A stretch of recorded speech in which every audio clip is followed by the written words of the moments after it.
या तारखेनंतर राज्यातला पाऊस बंद होणार। सुपर एल निनो पुन्हा सक्रिय झालाय। शेतकऱ्यांची झोप उडवणारी एक तारीख समोर आली, ज्या तारखेपासून सुपर एल निनो सक्रिय होत असल्याने राज्यातील या 20 जिल्ह्यामध्ये दुष्काळ पडणार आहे।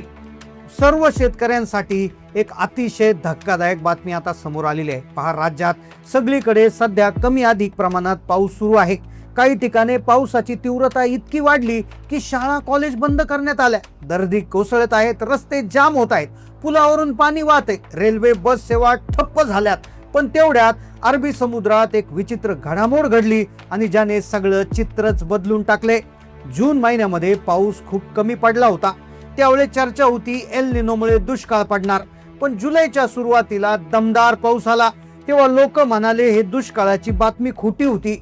पण एक धक्कादायक घटना आज अरबी समुद्राच्या मधोमध घडली आणि ज्याच्यामध्ये तोच एल निनोचा राक्षस आता दुप्पट मोठा होऊन सुपर एल निनोच्या रूपात सक्रिय झालाय आणि ज्याचा फटका महाराष्ट्रातील या 20 जिल्ह्यातील शेतकऱ्यांना बसणार।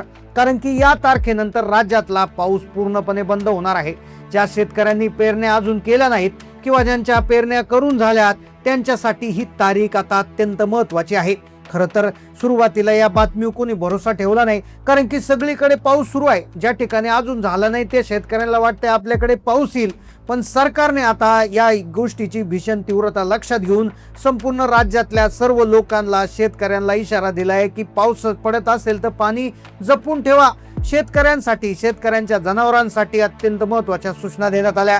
कारण की अरबी समुद्राचा एक सॅटेलाइटद्वारे काढलेला एक फोटो आज पहाटे समोर आलाय, ज्याच्यामध्ये समुद्राच्या मधोमध एक विचित्र आणि भयानक प्रणाली सक्रिय झालेली दिसली।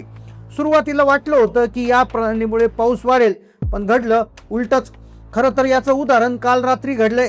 काल रात्री बातम्यामध्ये तुम्ही पाहिलं असेल की नाशिकला ढगफुटी सदृश्य पाऊस होणार। स्वतः मुख्यमंत्र्यांनी ढगफुटीचा अलर्ट नाशिक जिल्ह्याला पहिल्यांदा दिला होता। मुख्यमंत्री अशी माहिती सांगत नाही, पण त्यांनी स्वतः सांगितलं होतं। एवढंच काय, आपत्ती व्यवस्थापन मंत्री गिरीश महाजन देखील रात्रभर तिथे उपस्थित होते। पण आज सकाळी अचानक परिस्थिती बदलली, ढगफुटीचं ते संकट टळलं। आता ही बातमी वरवर साधी वाटत असली, पण याच्या मागे तोच दडलेला राक्षस होता, ज्याचं नाव एल निनो होतं आणि एल निनोने तो पाऊस ढकललाय। सरकारने तातडीनं सॅटेलाइटचे फोटो मागवले आणि त्यात स्पष्ट झाले की जून महिन्यात ज्या राक्षसाची चर्चा होती तो सुपर एल निनो आता आलाय। ज्यामुळे एक तारीख जाहीर करण्यात आली, त्या तारखेपासून संपूर्ण महाराष्ट्रातल्या शेतकऱ्यांसाठी मोठा धोका आहे। कारण की त्या दिवसापासून पाऊस गायब होणार। त्यातल्या त्यात 20 जिल्हे असे आहे की जिथे दुष्काळ 100% फिक्स पडणार असून जिथे प्यायला पाणी उरणार नाही आणि ज्याचा फटका 5 कोटीपेक्षा अधिक लोकांना बसतोय। मग कोणते आहेत ते 20 जिल्हे की जिथे हा भयानक हवामानाचा फटका बसतोय? महाराष्ट्राच्या कोणत्या भागांमध्ये पिण्यासाठी ग्लासभर पाणी देखील उपलब्ध होणार नाही? कोणती आहे ती नक्की तारीख की ज्या दिवसापासून पाऊस पूर्णपणे बंद होणार? चला जाणून घेऊया संपूर्ण सविस्तर रिपोर्ट। जुलै महिन्याच्या सुरुवातीला महाराष्ट्रामध्ये दमदार पाऊस सुरू झालाय। कोकण किनारपट्टी, ठाणे, पालघर, मुंबई, पुणे, सांगली, सातारा याच्यामध्ये अक्षरशः हाहाकार उडालाय। पण तेवढ्यात अमेरिकेच्या हवामान विभागानं एक सॅटेलाइट फोटो जारी करून तो पंतप्रधानांना पाठवलाय आणि त्यांच्या माहितीनुसार 1950 नंतर म्हणजे 75 वर्षानंतर पहिल्यांदा एक बिकट परिस्थिती निर्माण होणार आहे। कारण की अरबी समुद्राच्या पोटात झालेल्या बदलामुळे आता कोरडे वारे वाहू लागणार आहेत। भर पावसात महाराष्ट्राची झोप उडवणारी एक बातमी समोर आली। खरं तर जून महिन्यामध्ये 22, 23, 24 तारखेपासून पाऊस सुरू झाला। त्याच्या आधी एल निनोचा धोका वर्तवला जात होता आणि लोक पाऊस सुरू झाल्यावर म्हणले खोटंय। बातम्यावाल्यांनी जे काय व्ह्यूज साठी हे बातम्या पसरवल्या असतील, पण लक्षात घ्या एल निनो तर सक्रिय होताच, तो कुठे गेला नव्हता। पण त्याला विरोध करण्यासाठी IOD म्हणजे इंडियन ओशन डायपोल नावाची प्रणाली हिंदी महासागरात तयार झाली होती आणि ज्याच्या जोरावर सध्या आता हवामानात चांगला बदल झाला होता। पण IOD पुन्हा निगेटिव्ह झालाय आणि ज्यामुळे आता सुपर एल निनोचा राक्षस आता तीव्रतेने फैलावू लागलाय आणि ज्यामुळे आता महाराष्ट्रातील शेतकऱ्यांना मोठा धोका आहे। एक तारीख जाहीर करण्यात आली, त्या तारखेनंतर महाराष्ट्रामध्ये या 20 जिल्ह्यात पावसाचा थेंब पडणार नाही आणि दुष्काळ तर फिक्स असण्याची शक्यता आहे। खरं तर हे संकट वरवर पाहता एवढं काय तीव्र वाटलं नाही, पण याची भीषणता ओळखून जागतिक आरोग्य संघटनेने देखील एक अलर्ट जारी केलाय। देशाचे पंतप्रधान यांनी देखील तातडीनं नीती आयोगाच्या बैठकीत सर्व राज्याच्या मुख्यमंत्र्यांना युद्ध पातळीवर तयार राहण्याचे आदेश दिले। महाराष्ट्राचे मुख्यमंत्री संपूर्ण मंत्रिमंडळाने देखील रात्रीच तातडीची बैठक घेऊन जिल्हाधिकाऱ्यांना व्हिडिओ कॉन्फरन्सिंगद्वारे सतर्कतेचे आदेश दिले आहेत। विचार करा, पाऊस जो सुरू आहे, काही ठिकाणी ढगफुटी आहे, काही ठिकाणी नद्यांना पूर आलाय, तर काही ठिकाणी शेतकऱ्यांचे शेतच वाहून गेले, शेतांमध्ये खड्डे पडलेत। मग ही परिस्थिती असताना अचानक असं कसं होऊ शकतं हा प्रश्न पडलेला आहे। पण आता समजून घेऊया आपण डेटाच्या माध्यमातून किंवा टक्केवारीच्या माहितीतून, ज्यामुळे तुम्हाला स्पष्टपणे समजेल। आता विचार करा, अचानक पाऊस जर गायब झाला मग शेतकऱ्याचं काय होणार? महाराष्ट्रातल्या कोणत्या 20 जिल्ह्याची यादी जाहीर केली की जिथं विहिरी धरणे कोरडे पडणार।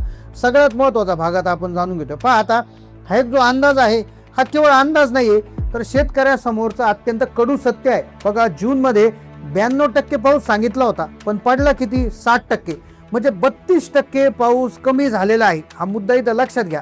आता त्यानंतर जुलैचा जो सुरुवात झालेली आहे, पहा जुलैमध्ये आपण जर पाहिलं तर 1 जुलै, 2 जुलै, 3 जुलै, म्हणजे साधारणपणे 25-26 जून पासून 27 जून पासून पावसाला थोडा सुरुवात झाली होती।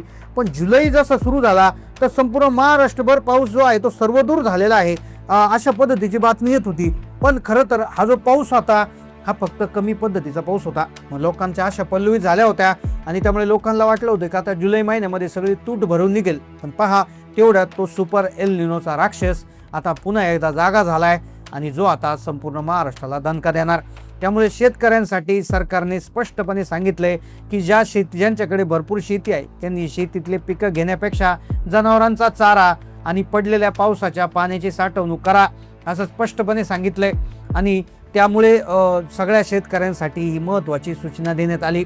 आता हवामान तज्ज्ञांनी सांगितलेल्या माहितीनुसार जवळपास ते जिल्ह्यांची यादी समोर आलेली आहे, ज्यामध्ये बीड आहे, त्यानंतर बीड जिल्ह्यामध्ये मोठा धोका आहे दुष्काळाचा, त्यानंतर उस्मानाबादचा जो आहे त्याच्यामध्ये धोका आहे, त्यानंतर जालना आहे, त्यानंतर सांगलीचा बराचसा भाग आहे, त्यानंतर सोलापूरचा भाग आहे, त्यानंतर अहिल्यानगर, त्यानंतर धुळे आणि जळगावचा ग्रामीण भाग आहे।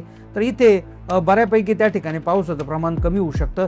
आता सगळ्यात महत्त्वाची गोष्ट की सगळे जे जिल्हे आहेत त्याच्यामध्ये शेती केली जाते आणि त्या शेतकऱ्यांसाठी हा मोठा धोका मानला गेलाय। आता तारीख अतिशय महत्त्वाची आहे, ती तारीख आहे पहा 15 जुलै। 15 जुलै नंतर पाऊस जो आहे तो खंडित होण्याची शक्यता आहे, ऐतिहासिक टंचाई निर्माण होण्याची शक्यता आहे। त्यामुळे पाण्याची काटकसरीनं वापर करा, पाणी साठवणूक करून त्याचा पुनर्वापर करण्याचा विचार करा, आरोग्याची काळजी घ्या। पेरणीची जर केली असेल तर, जरी केली नसेल तर घाई करू नका। जवळपास 75 ते 100 मिलीमीटरपर्यंत पाऊस होत नाही तोपर्यंत जमीन पूर्ण ओलसर होत नाही, सगळी ओल जात नाही तोपर्यंत शेतकऱ्यांनी पेरणीची अजिबात घाई करू नका। आरोग्याची काळजी घेणं गरजेचं आहे, पाण्याचा काटकसरीनं वापर करा। पाणी जर पडत असेल, पाऊस येत असेल तर ते पाणी स्टोअर करण्याचा विचार करा। तर असे आदेश त्या ठिकाणी देण्यात आले आहेत। तर अशा प्रकारे हा अंदाज देण्यात आला आहे। याच्यावर तुमचं काय मत आहे? सध्या तुम्ही कोणत्या जिल्ह्यातून हा व्हिडिओ पाहताय आणि तुमच्या जिल्ह्यात पावसाची परिस्थिती नेमकं काय? नक्की कमेंटमध्ये कळवा।